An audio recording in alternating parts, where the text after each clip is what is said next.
Cosa stai ragionando?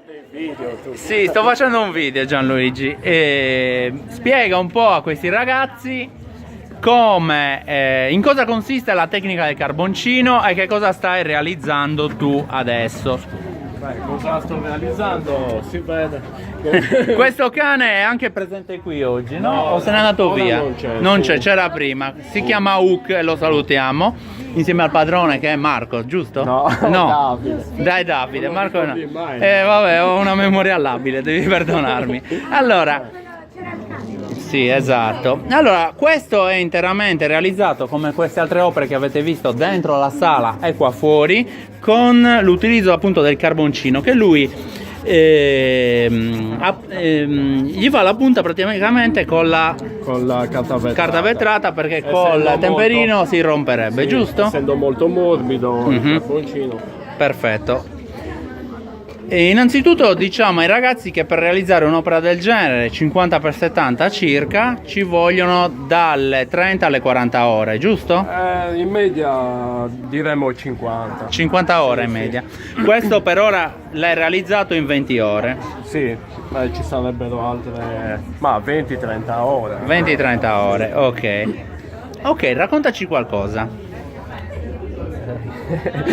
Io per esempio, allora ci penso io, visto che abbiamo parlato tante volte con Gianluigi, siamo amici, lui praticamente, vi spiegavo prima nell'altra sala, utilizza per le parti più complicate dei reticoli. Qua se vi avvicinate con lo sguardo vedete delle linee, ok? E crea il reticolo per l'occhio, per esempio. Avendo la foto reticolata, stampata dell'originale, riesce a realizzare questo splendore.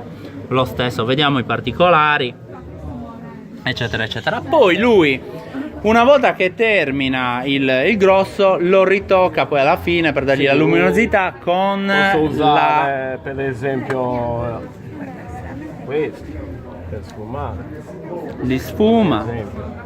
Possiamo fare così, questa è la zona che ci interessa, più scura. Poi vado sfumando, posso prendere anche da qua il colore per dare un po' di effetti anche più che altro. Certo. Poi anche con lo Scotex per dare sfumature, sempre degli effetti. Gianluigi è un artista diciamo iperrealista, ma anche fantasioso. Nelle sue opere, correggimi se sbaglio, ci sono tanti elementi inventati e dei messaggi importanti che trasmetti, giusto? Storie, c'è la mia personalità un po'. Certo, ho parlato prima di quegli elementi e quelle figure rotondeggianti, umanoidi quasi, che raccontano sensazioni e storie, appunto. Sì. No? È una tua prerogativa, in molti tuoi quadri ci sono queste figure umane con la testa rotondeggiante e la figura quasi umanoide, no? Sì, io li chiamo gli omini. Gli omini di Gianluigi, bellissimi. Avete domande da fare? Non siete curiosi di chiedergli qualcosa? Tipo, come ti è venuto in mente di fare queste cose? L'ho già fatta la domanda e hanno risposto come pensavo.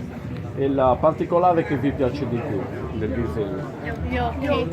Tutti dicono così. Tutti dicono gli occhi? No. Sì. A me piace il naso. È figo anche il naso. No, ma mi piace tutto. Poi è un amico Hook. Complimenti a Gianluigi, un applauso per favore, perché è tanto bravo.